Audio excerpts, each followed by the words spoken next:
Joining us now here at Doubleday Field, Hall of Famers Todd Helton, Hall of Famer Jim Leyland. Guys, it's great to see you. The day after, you look more relaxed, Todd. Yeah, it's a little easier. I know, I always love talking to Hall of Famers about their journey, Jason, right? Because I think, and I always had this impression that, well, and Todd, I'll start with you. Well, you always had it made, right? I mean, come on, you're a first-round pick, football player, you're to tell us about the struggle, like getting through. Now that you're here and you look back, are there things that you look back on and say, man, I wondered if I'd ever make it? Yeah, I mean, there was nothing easy about my childhood, first of all. You know, we grew up food stamps, government cheese, and it was tough. My dad was very hard on me, which I didn't understand until I got to the big leagues, and I appreciated the tough love that I got. But I wasn't in the minor leagues that long, a little over a year. But being in the minor leagues, it was definitely motivation to get to the big leagues. Is that your work ethic then? Just the way you're talking about your childhood, is that where your engine comes from? Yes. Yeah. Yes. I mean, even my mom, I didn't like basketball, but I played it, and I can remember I thought I was trying hard. And it was one of the first times that my mom ever got on to me about anything in sports, and that probably stuck with me more than my dad every day getting on me about sports. Wow. Yeah. Wow. And Jimmy, look, you could hear in the whole weekend the journey that you've been on back. And I would imagine, I mean, just to describe to people what it's like managing. 1971, right, is your first year managing in the minors. I imagine it's not quite as glamorous as the major leagues now, huh?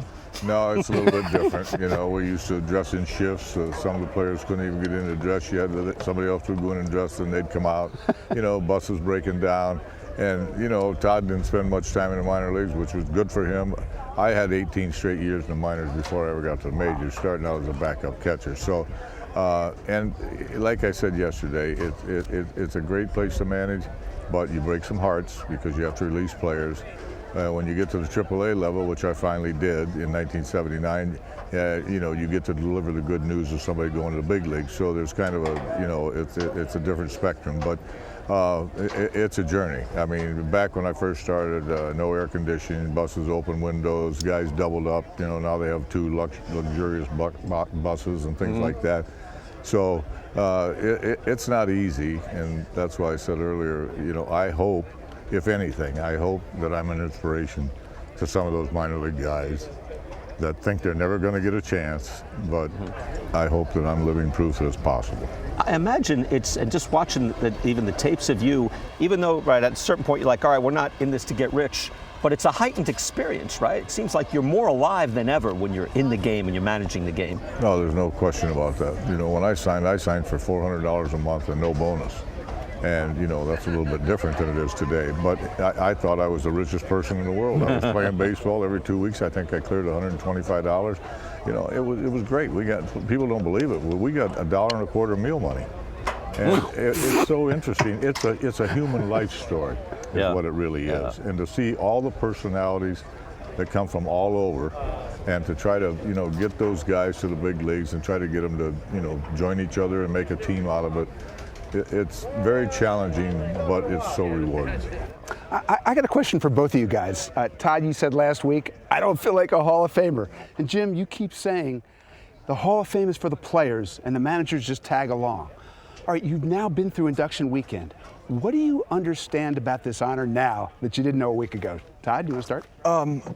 I guess the fraternity part of it. You know, how you're in this group, and you know, the guys make you feel so like you belong. And I think that was the really cool part of it for me, of how gracious and inviting, and you know, guys coming up to you and talking to you, where I still don't have the nerve to go up and talk to them. I went up to Jim Cott 3 times before I actually went up and talked to him. You know, I turned around and walked back. So, you know, Johnny Bench, he called me. I got a call from Cincinnati, Ohio, and I never answer phone calls that I don't know. Spam risk. Yeah, Exactly. right, you don't call it. Yeah. And then I heard the voicemail, and I was like, oh, no. I called him right back, and we got to talk. And to me last night, sitting up on the balcony and him talking to me was the coolest thing. Jim? Well, I walked lightly in that room last night when we had the dinner, but to be honest with you, it turned out the most impressive thing of the weekend for me, and the thing that made me feel the best, was every Hall of Famer treated me like I was one of them. And to be honest with you, I was very conscientious of it going in. I was nervous about it because they're great players, and I'm a man, I do know my place, and I stayed in my place. But the most rewarding thing, some of them called me on the phone right away when I got in. Unbelievable. I mean, some big-time Hall of Fame. They're all big-time. But the thing that, like I said, that made me feel so special, they made me feel like I was one of them. Cool. What do you want to tell people about the experience of this weekend? You're an emotional guy. I know the emotions were overflowing. What are you going to tell people about what you experienced here? Well, I'm going to tell them, I'm going to really just mention what some of the Hall of Famers told me, which was basically pretty simple. All these other Hall of Famers that came back, they're going to really enjoy this weekend. You're probably not going to really enjoy it like you want to until after your speech. Because everybody has a nice little party Friday night and Saturday night, but you're still conscientious. You want to get your rest. You want to be sharp if you can. You're nervous. You don't want to mess up. So last night, I mean, as soon as the speech was over yesterday, I started to have the time of my life, and I had a great time with my family and all my relatives that were here last night. It was so wonderful, but it's not as easy as you think to get up there. You guys do it for a living, I don't, but it's not as easy to get up there and talk in front of that kind of a crowd. It wasn't easy when we started either. No. I was there when he started. I don't think easy is the word anybody would describe looking at me. Yeah. Go ahead, answer the same question, Todd. That's a good question.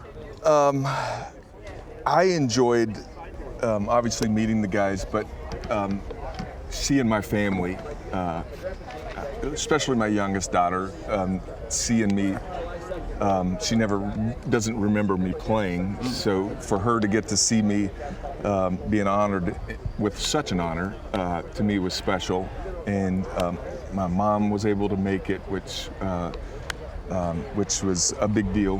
And I know my dad was there in spirit, but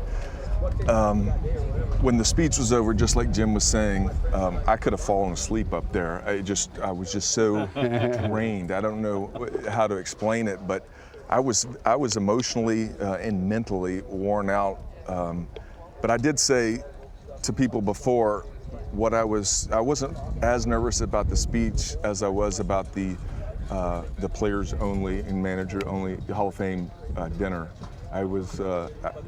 That concerned me. I didn't know, being a rookie going into it, what was going to happen. UT, they shaved my head as a freshman, so I was hoping nothing like that happened. Well, I'll say this, it's nice to see, and I've mentioned this at the top of the program, like in an era of swag and glitz and where notoriety is as good as fame and everything else, to see the humility of you guys, to see is really, I think, it's a model, hopefully, for younger people to see that there's a way of earning it and doing it with humility, because I think all the speeches that we saw, the humility came out.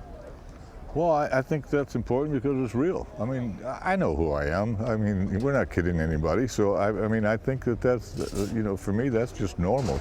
You have such a great appreciation for getting those opportunities that I got. I wasn't good enough to earn a better opportunity as a player. I knew that. I knew my first year in professional baseball I was never going to play in a big league. But I loved the game so much, and I had minor league managers kind of like myself that kind of took me under their wing and said, we'll take this kid with us. We'll have him be the backup catcher. I drove the station wagons in Jamestown, New York, in the New York Penn League. I was supposed to be a player on the team, and I was driving one of the wagons with the players. Yeah, that tells you something. I tell you what, though, I've been here for Phil Rizzuto and Bob Uecker. You told a Bob Uecker level joke yesterday. I would not have the guts to get up there and tell that joke. And to your wife, you said, in your wildest dreams, honey, you dream that I'd be a Hall of Famer, and go ahead, give the punchline. Yeah, my wife replied, Jim, you're not in my wildest dreams. I I looked right at your wife, and boy, she gave you a look. Like it wasn't. She was not in on that. Yeah. She was probably embarrassed, but so many of the Hall of Famers even said something to her later about it. Hey, we're going to use that. That we is, love it. And that's dynamite. And Yeah, that made her feel better. So now all of a sudden she thinks, hey, that was a great joke. Again, it's a pleasure to see the joy in your family, and to see your teammates and all the guys that you managed. It's been such a pleasure to see. So well earned. Congratulations, Todd. Congratulations, Jim. It's great to see. We appreciate it. Thank you, guys. Thank you very much.